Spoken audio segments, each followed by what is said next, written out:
नमस्कार. नमस्कार. चॅनल बी प्रस्तुत आरोग्य मंत्रमध्ये आपल्या सर्वांचं मनपूर्वक स्वागत.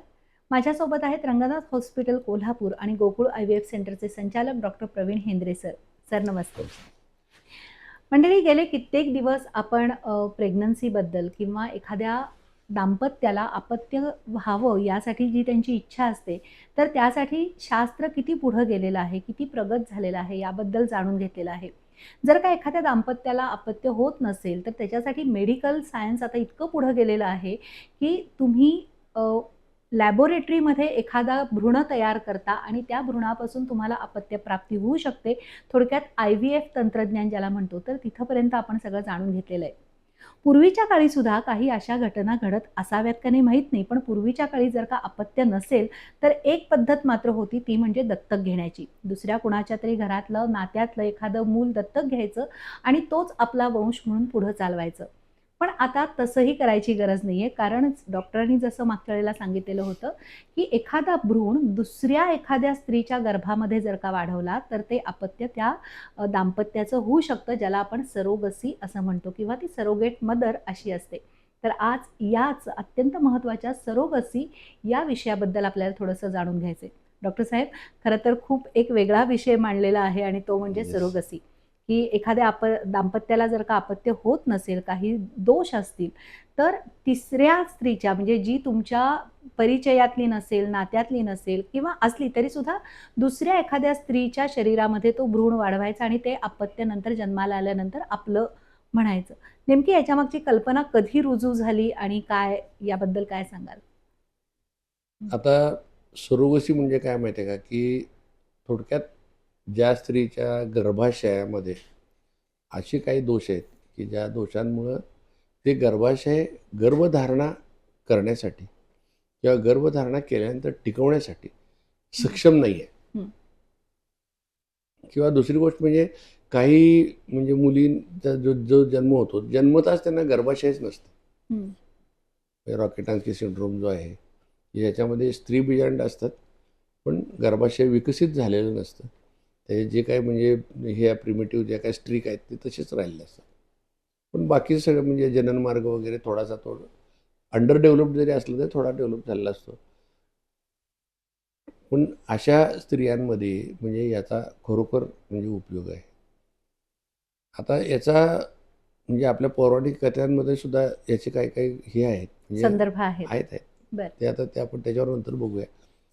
पण याचा कन्सेप्ट म्हणजे हा मेडिकल शास्त्राला कसा झाला, तर ज्यावेळेस म्हणजे सुरुवातीला जे काही हे असायचं ट्यूब्स ब्लॉक असतील म्हणजे फिमेल फॅक्टरसाठी म्हणून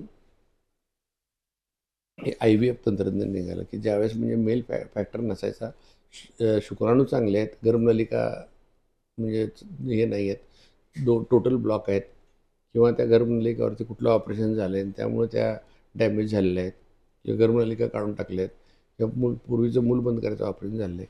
अशा स्त्रियांमध्ये मी IVF तंत्रज्ञान म्हणजे वापरता येत होतं. जसजसं त्याचा म्हणजे पुढं गेलं तसं जेव्हा ICSI आलं, हं. तेव्हा ते स्त्रीबीजामध्ये शुक्राणू हो. इंजेक्ट करायचा आणि मग त्यानंतर तो गर्भ तयार करायचा. गर्भ तयार करून मग त्या स्त्रीच्या पोटामध्ये सोडायचा. हे तंत्रज्ञान पण आलं. पण अशा सगळ्या गोष्टी करत असताना जेव्हा शास्त्र पुढे गेलं, तेव्हा ज्या पेरिमेनोपॉजल आणि मेनोपॉजल ज्या स्त्रिया आहेत हं. हं. किंवा ज्या स्त्रियांमध्ये प्रीमॅच्युअर ओव्हेरियन फेल्युअर झाले. प्रीमॅच्युअर ओव्हेरियन फेल्युअर म्हणजे अकाली रजोनिवृत्ती. आणि रजोनिवृत्तीनंतर स्त्रीबीज निर्मिती म्हणजे जवळजवळ म्हणजे संपलेलीच नाहीच. असते. हं. तर अशा स्त्रियांसाठी जेव्हा डोनरचे एग्स घेऊन म्हणजे गर्भधारणा करून त्या स्त्रीच्या पोटामध्ये म्हणजे तो रुजवायचा, म्हणजे त्या दाम्पत्यामध्ये एक एक पती आणि पत्नी. पण पतीचे शुक्राणू वापरायचे आणि पत्नीचे फक्त गर्भाशय हं. वापरायचं. हं. म्हणजे अशा भ्रूणासाठी ही जी पत्नी आहे की तिचा तसा जेनेटिक तिचा काही संबंधच नाही. बरोबर. मग त्यामुळं असं जर गर्भ जर काय म्हणजे तयार करून त्या स्त्रीच्या पोटामध्ये रुजू शकतो, तर ज्या स्त्रियांमध्ये हे गर्भाशय निकामी झालेलं आहे, तर त्यांच्यासाठी हा पर्याय आला. त्यांना पर्याय आहे असं ह्या शास्त्राला पण ही साधारण घटना साधारण कधीची असावी? नाही, आता मी तुम्हाला सांगतो की नाही, सरोगसी तसं बघायला गेलं तर म्हणजे सरोगसीवरती म्हणजे कायदा जो आला म्हणजे ॲक्च्युली याच्यामध्ये 2021ला आला बर आणि 2022ला तो म्हणजे हे इम्प्लिमेंटेशन झाला. याचा अर्थ असा नाही की मी पूर्वी सरोगसी नव्हती असं हो नाही. हो मी तुम्हाला सांगतो जवळजवळ एक म्हणजे 2000 साली किंवा 2001-2 साली कधीतरी मी साऊथ इंडियाला गेलो होतो. इरोडे नावाचं गाव आहे. बर ते इरोडे नावाच्या गावामध्ये ती अख्खी एक बिल्डिंग आहे की नाही, ते सरोगेट मदर हाऊस म्हणून होतं. बर म्हणजे मी तुम्हाला सांगतो ते पूर्ण अनिर्बंध होतं ते सगळं. म्हणजे त्याच्यावर कुठलाही कंट्रोल नव्हता. म्हणजे आता शासनाचा त्याच्यावर कंट्रोल कंट्रोल आलेला येण्याच्या आहे. मागची कारणं पण मी तुम्हाला सांगणार आहे. आणि बर मग तर सरोगसीबद्दल पण आपण म्हणजे सगळा जरा उहापोह त्याचा करूया. लोकांना सगळं कळलं पाहिजे ना, काय नेमकं झालं ते. हम्म. म्हणजे शासनाला हे हस्तक्षेप का का करावा करावा लागला? लागला? अनिर्बंध म्हणजे काय, त्याला कुठला ताळ नाही, मेळ नाही, काय नाही. आणि आता तुम्हाला सांगतो सगळ्यात त्यातली म्हणजे इंडियामध्ये सगळ्यात त्याचं मार्केट जे बसलं ते म्हणजे परदेशातले जे गे कपल्स आहेत म्हणजे समलिंगी पुरुष, हम्म. त्यांना मूल हवं आहे, पैसे आहेत, सगळं आहे, मग काय करायचं? मग त्यातल्या त्यातला एक त्यात सुद्धा त्या गेममध्ये सुद्धा एक एक नवरा आणि एक बायको असं ते समजतात. बरोबर. तो जो नवरा असतो तो त्याचे स्पर्म घ्यायचे, एक डोनरचं अंड घ्यायचं आणि सरोगेट मदर इंडियामध्ये येऊन करून जायची. त्याचं फार मोठं म्हणजे मार्केट हे इंडियामध्ये तयार झालं. म्हणजे हे बरोबर नव्हतं ना ते. मग बरोबर. त्याच्यासाठी एथिकली हे बरोबर नव्हतं. आणि काही काही वेळेस मी सरोगेट मदर एकच स्त्री जी आहे ती एकदा दोनदा सुद्धा ती तशी सरोगेट व्हायला लागली. तिच्या जीवाला सुद्धा म्हणजे ताण होणार होता. त्याचबरोबर काही त्या ठिकाणी ह्या ज्या सरोगेट मदर्स आहेत म्हणजे इव्हन मला वाटतं कुठल्या तरी पिक्चरमध्ये सुद्धा ते आलेलं आहे की ते सरोगेट मदर रिफ्यूज म्हणले मी बाळ देणार नाही, आता माझ्या पोटात वाढलं मी देणार नाही. मग त्यावेळेस काय करायचं? मग त्यानंतर काही वेळेस काय झालं की परदेशातली कपल्स यायची आणि ती सरोगेट मदरमध्ये ते प्रेग्नन्सी वगैरे सगळे ट्रान्सफर व्हायची. आणि परदेशातल्या लोकांमध्ये काय, आता जगात सगळीकडे डायव्हर्स एवढं प्रमाण आहे की त्यांच्यामध्ये एकदा हे झाला काय विसंवाद झाला की ते बाळ तसं सोडून हे जायचे. मग त्याला सांभाळायचं कोणी? या अशा सगळ्या घटना जेव्हा घडायला लागल्या तेव्हा गव्हर्नमेंटला त्याच्यावरती कंट्रोल करणं हे गरजेचं झालं आणि त्यांनी मग तो सरोगेसीचा कायदा काढला. अच्छा. तर हा म्हणजे ॲक्च्युली हा कायदा जो निघाला हा पहिला कायदा PCPNDT, मग त्यानंतर IVFचा कायदा आला आणि त्यानंतर हा सरोगसीचा कायदा आला 2021ला आणि तो इम्प्लिमेंटेशन तर जानेवारी 2022 पासून सुरू झालं. म्हणजे अगदी हे रिसेंट आहे. बरोबर. ह्या 4-5 वर्षातलाच हा कायदा आहे. मग पण भारतामध्ये सगळ्यात जास्त सरोगसीचं प्रमाण हे कुठल्या राज्यात आहे वगैरे असं काही? असं आता खरंच तुम्हाला सांगतो आपल्याकडे स्टॅटिस्टिक कुठं नाही आहे. बरं. पण मी जे बघितले हे आहेत म्हणजे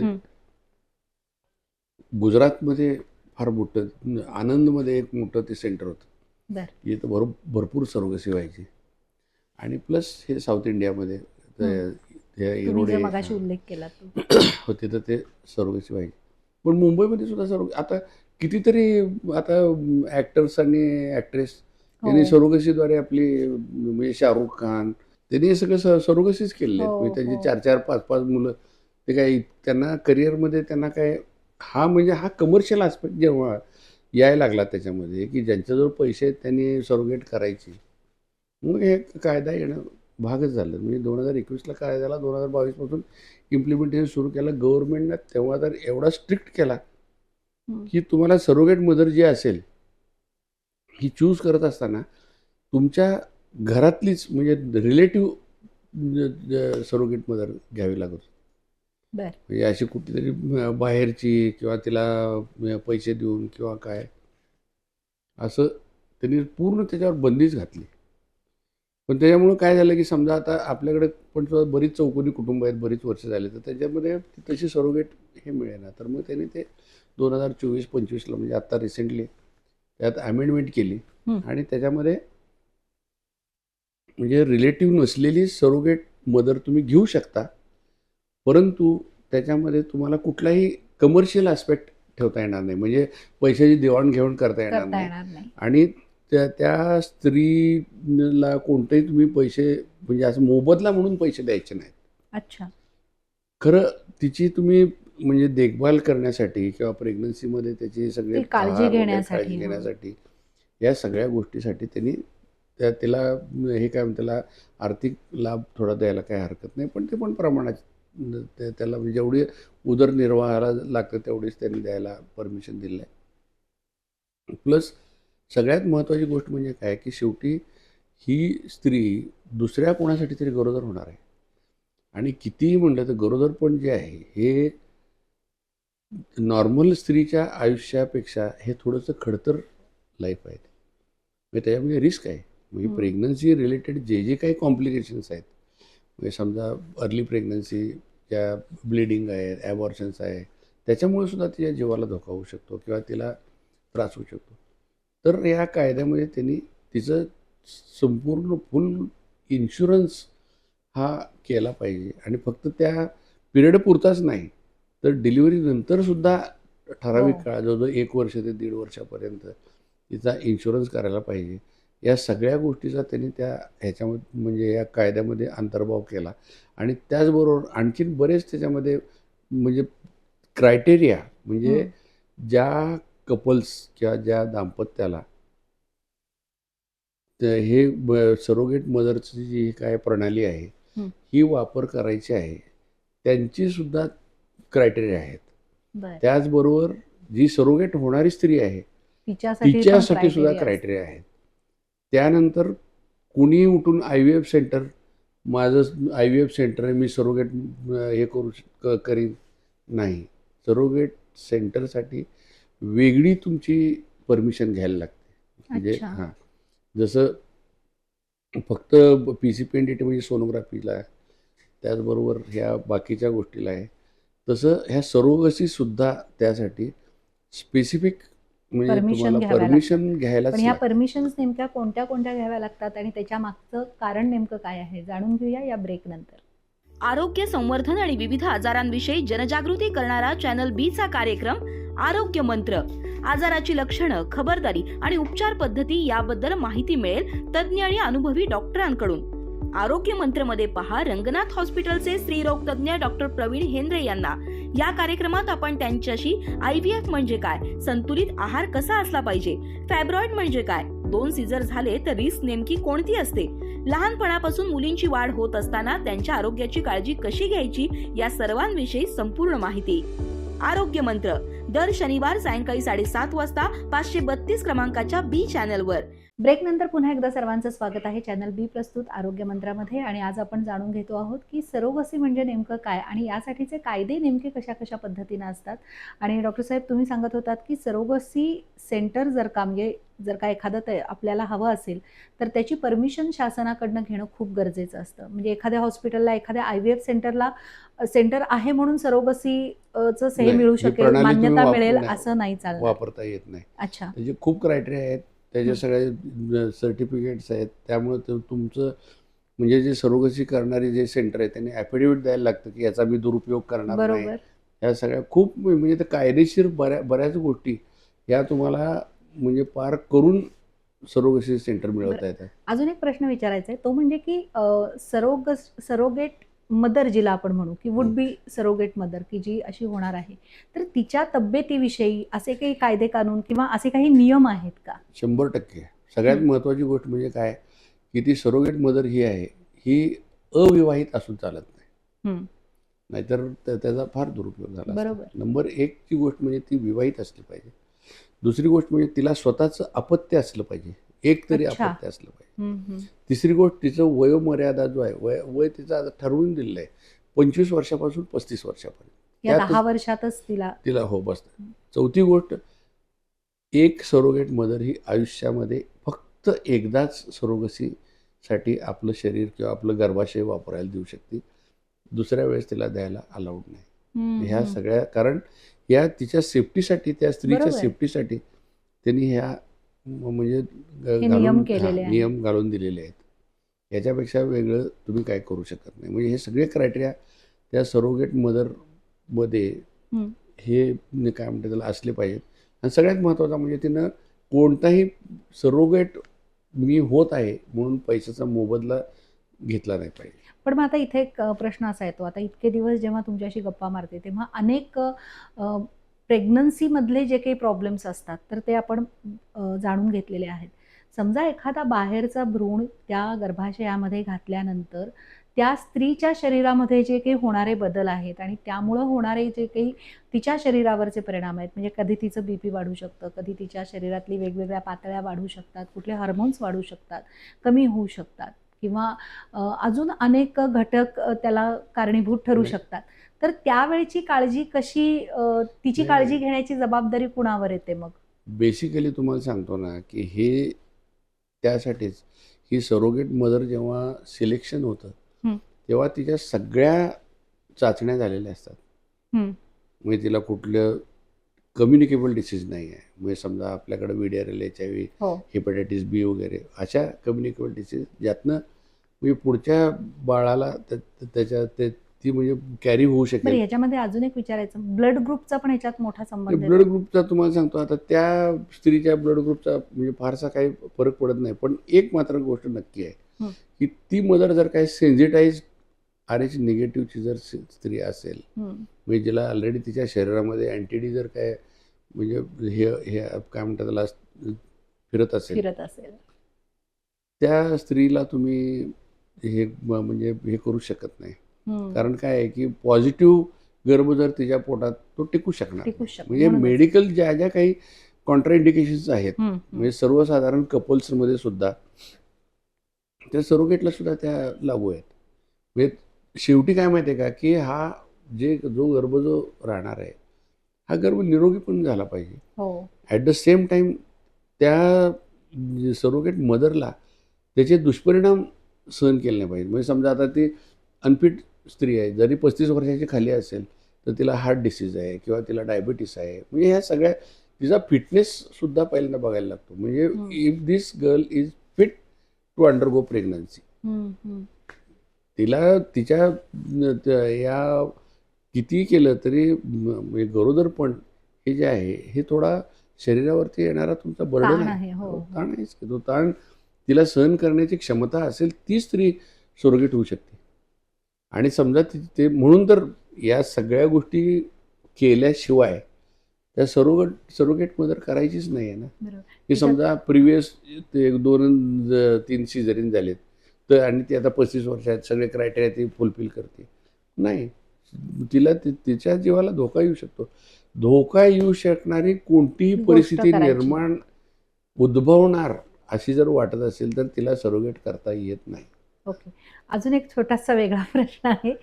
तो म्हणजे की जसं स्वतःचं अपत्य जेव्हा एखादी स्त्री वाढवत असते, तर त्यावेळी साहजिकच घरातल्या सगळ्या लोकांचा सपोर्ट असतो तिला. का तर ते त्यांच्या घरातलं अपत्य असतं. सरोगेट मदरच्या ह्याच्यात कसं होईल, की घरातले सगळेच ॲक्सेप्ट करतील असं नाही. तो तिचा निर्णय असेल किंवा त्या दाम्पत्याचा निर्णय असेल, की तर त्याच्यासाठी काही की घरातल्या कुणाची परमिशन लागेल किंवा असं काही असतं का? म्हणजे जेव्हा माझा ही एक मॅरिड स्त्रीसुलभ स्त्री प्रश्न आहे आहे, हा. मॅरिड स्त्री आहे, तर तिच्या पतीची कन्सेंट ही लागतेच त्याला. हां, हां. सगळ्यात महत्त्वाचं तुम्हाला सांगतो की नाही, हे सगळं करत असताना बऱ्याच त्यांच्या ॲफिडेव्हिट्स घ्यायला लागतात. बऱ्याच त्यांच्या चाचण्या करायला लागतात. म्हणजे आणि दुसरी गोष्ट म्हणजे काय आहे, की हे सगळं होत असताना आता तुम्हाला म्हणजे कोण सरोगेट म्हणजे हे मदरसाठी जाऊ शकतं. सगळ्यात पहिली गोष्ट म्हणजे लग्न झाले 5 वर्ष लग्न व्हायला म्हणजे ते आता हं. एक कपल जेव्हा ते म्हणतं की नाही, की मला सरोगसी हवी आहे, तर मिनिमम त्याचं लग्न होऊन 5 वर्ष व्हायला लागतात. दुसरी गोष्ट म्हणजे त्यांना अपत्य तिला असलं पाहिजे. नाही, त्यांना अपत्य कुठं. आता आपण सरोगेट ज्याला अच्छा, हां. ज्यांचं करायचं आहे ज्यांचं त्यांना. करायचं त्यांना, म्हणजे जे दाम्पत्य ज्यांचं बाळ या स्त्रीच्या पोटामध्ये आपण सोडणार त्यांचं आहोत, 5 वर्ष लग्न. कमीत कमी 5 वर्ष लग्न झालेलं असलं पाहिजे. हं. दुसरी गोष्ट म्हणजे त्यांचं म्हणजे हे काय त्यांना एकही म्हणजे अपत्य जिवंत असलेलं नाही पाहिजे. हं, हं. किंवा त्याच्यामध्ये फक्त एकच हे आहे, की जे अपत्य आहे, की त्याच्यामध्ये असा डिसीज आहे, की जो म्हणजे ते बाळ पुढं जगू शकणार नाही. आणि दुसरी गोष्ट म्हणजे ह्या दोघांमध्ये वंध्यत्व आहे. इन्फर्टिलिटी म्हणजे दे कॅनॉट कन्सिव्ह, याचं Proof. IVF सेंटरनं फक्त म्हणजे हे करून चालत नाही, तर मेडिकल बोर्ड आहे, त्या बोर्डाकडून ते सर्टिफाय करायला लागतं की yes this couple is eligible for हे काय म्हणतात त्याला टू म्हणजे take the help of surrogate. Okay. त्यांची सुद्धा वयोमर्यादा ठरलेली आहे. स्त्रीचं वय 23 ते 50 ओके. आणि पुरुषाचं वय जे आहे हे 25 ते 55. हम्म. म्हणजे 55 वर्षाच्या नंतर 60व्या वर्षी कोण आलं आणि मला म्हणलं की मला आता, किंवा एखादी स्त्री आहे 40व्या वर्षाची आहे आणि ती म्हणते की हे काय म्हणते त्याला 40व्या वर्षी सुद्धा तुम्हाला करता येतं, पण त्याचं ते सांगतो ना 23 ते 50 आणि 25. हा, म्हणजे आलेलं जे 55. बाळ आहे म्हणजे तर त्याला सांभाळण्याची क्षमता यांच्याकडे असली पाहिजे यासाठी. बेसिकली आता 50 वर्षाच्या नंतरच्या स्त्रीने जर सांगितलं की मला बाळ म्हणजे वर वाढवायचं आहे आणि It's ते very पुरुष difficult कारण त्या actually. बाळाला सुद्धा पुढं वाढवलं पाहिजे. त्याचं कारण समजा आता आपली जर काय रेग्युलर वयोमर्यादा सगळ्यांची जी आहे, वयोमान जे आहे ते 60-70 पर्यंत 70 आहे, पर्यंत आहे. तर ते त्याचं संगोपन करण्याची सुद्धा त्यांना कालमर्यादा त्यांनी घातलेली आहे. मग बरोबर. ह्यासाठी त्यांनी ते घातलं आहे की म्हणजे स्त्रीचं वय जास्तीत जास्त 50 वर्ष हम्म. आणि पुरुषाचं वय जास्तीत जास्त 55 वर्ष. म्हणजे याच्या पुढं तुम्ही सरोगसीसाठी हे तुम्ही म्हणजे ती प्रणाली वापरू वापरू शकत शकत नाही. नाही. कोल्हापूरमध्ये असं काही म्हणजे आता हे तुम्ही सांगितलं, पण महाराष्ट्रात अशी अधिकृत सेंटर्स सुरू झाली आहेत का? कोल्हापूरमध्ये नाही, यापैकी आता कुठलं आहे का? नाही, कोल्हापूरमध्ये आमचं सेंटर आता सध्या जे हे झालेलं आहे, काय म्हणतात त्याला, सँक्शन झालेलं आहे. क्या बात आहे. पण ह्या सगळ्या तुम्हाला सांगतो की इतकी हर्डल्स आहेत त्याच्यामध्ये, इतकं इझिली तुम्ही सरोगसी करू शकत नाही. कारण ते सांगितलं तुम्हाला की म्हणजे सिलेक्शन ऑफ म्हणजे सरोगेट मदर आणि हे जे ज्यांचं हे गर्भ जो आहे तो तिच्यामध्ये वाढवायचा आहे, ह्या सगळ्या क्रायटेरिया, दोघांच्या क्रायटेरिया त्या फुलफिल व्हायला लागतात. म्हणजे कोणतरी उठलं आणि मला काय आता मला नाही, मला प्रेग्नन्सी हे करायची नाही आहे, काय म्हणतात त्याला, मला काय वेळ नाही आहे, मला जरा करिअर करायचं आहे आणि मला हे काय म्हणतात त्याला सरोगेट मदरची सहाय्यता घ्यायची, नाही करता येत. कारण सगळ्यात शेवटी हा सगळ्या तुम्हाला कागदपत्र तयार करून मेडिकल बोर्ड आहे, मेडिकल कॉलेज, त्या बोर्डाच्या पुढं नेऊन हे सगळं ठेवायला लागतं आणि त्यांची परमिशन घ्यायला लागते. आणि तिथं बोर्डामध्ये काही एक माणूस नसतो, 4 ते 5 माणसं असतात की ते सगळे ठरवतात की येस की दिस इज रिअली नीडेड आणि एलिजिबल केस आहे, तेव्हाच ते तुम्हाला परमिशन देतात. त्यामुळं सरोगसी सेंटर मिळालं म्हणजे काय फार हे झालं असं नाही आहे. तर त्याचे खरोखर नाही, खूप म्हणजे कपल्सना सरोगसीची गरज आहे. पण काही लोकांचे एज बार झालेलं आहे, काही लोकांचे म्हणजे हे काय म्हणतात त्याला, दोन्ही पार्टनरमध्ये इन्फर्टिलिटी दिसायला पाहिजे. इट इज नॉट ओनली हे एक पार्टनर.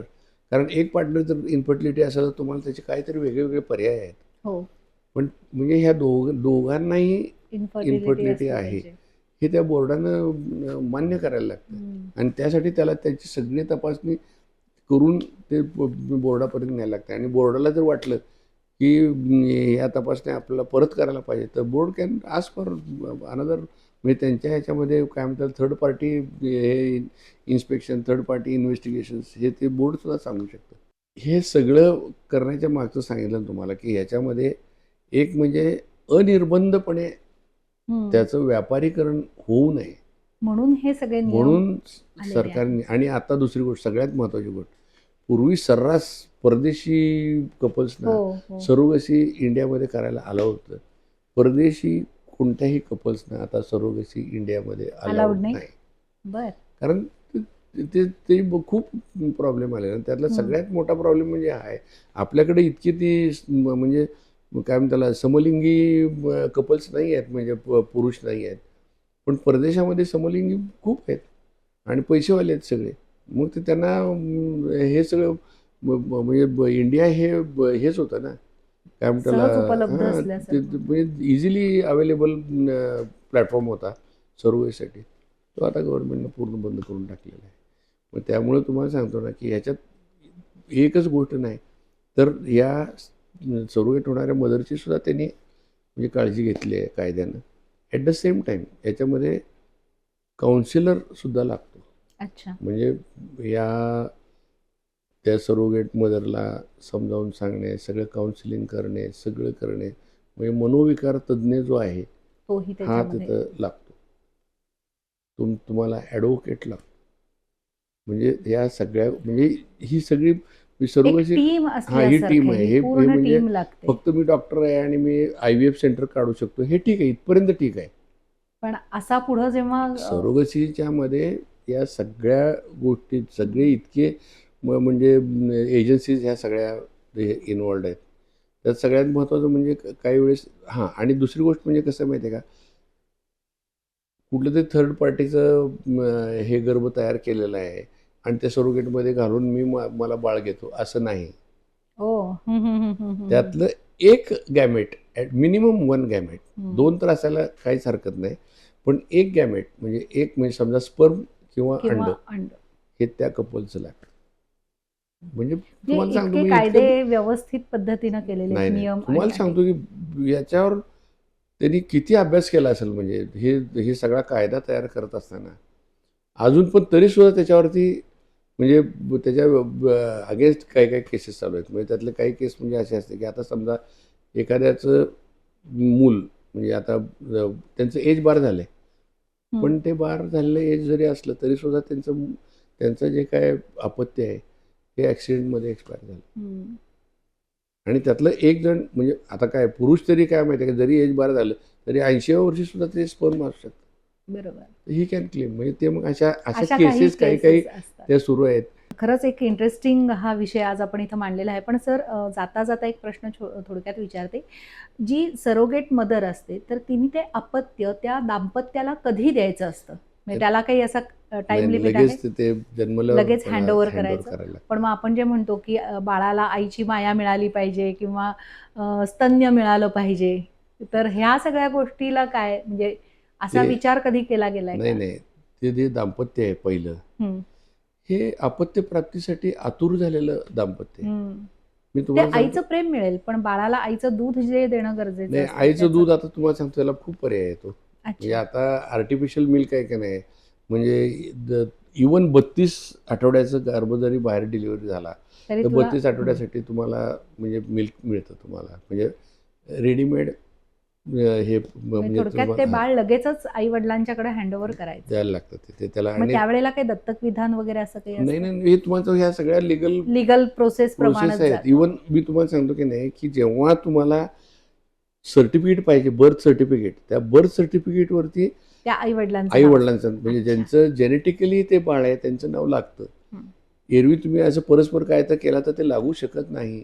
पण ह्या सगळ्या लीगल प्रोसेस तुम्ही केल्या तरच त्या जे दाम्पत्य आहे की ज्यांच्या एकाचं तिथं आहे, म्हणजे ओम तरी आहे किंवा शुक्राणू तर आहे, तर अशा दाम्पत्याचं जे काही हे आहे ते बाळ आहे हे त्या दोघांचं नाव तिथं लागतं. ग्रेट. आणि डिलिव्हरी मात्र सरोगेट मदरची मदरची. डिलिव्हरी दाखवायला लागते. आणि हे नाव मात्र त्यांचं, पण त्याचे जे काही हे आहेत कागदपत्र आहेत हे महानगरपालिकेला सबमिट करायला लागतात. आणि ते त्यांनी ते सगळे फक्त नोटराईज वगैरे चालत नाही, तर एक्झिक्युटिव्ह मॅजिस्ट्रेट पुढे जाऊन ह्या सगळ्या गोष्टी करायला लागतात. ते इतकं सोपं नाही आहे.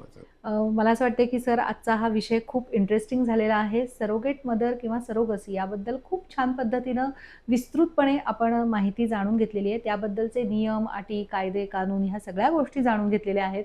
आणि कोल्हापूरमध्ये आता पहिलं सेंटर तुमचं त्याला मान्यता मिळालेली आहे. तर मला असं वाटतंय की हा विषय जेवढा आपण समजून घेऊ तेवढा आपल्याला एक वेगळ्या पद्धतीचं ज्ञान मिळेल, समाजात काय चाललंय हे कळेल, विज्ञान किती पुढे गेलं आहे याबद्दलची सुद्धा जाणीव होईल. आज आता इथंच थांबूया. नमस्कार.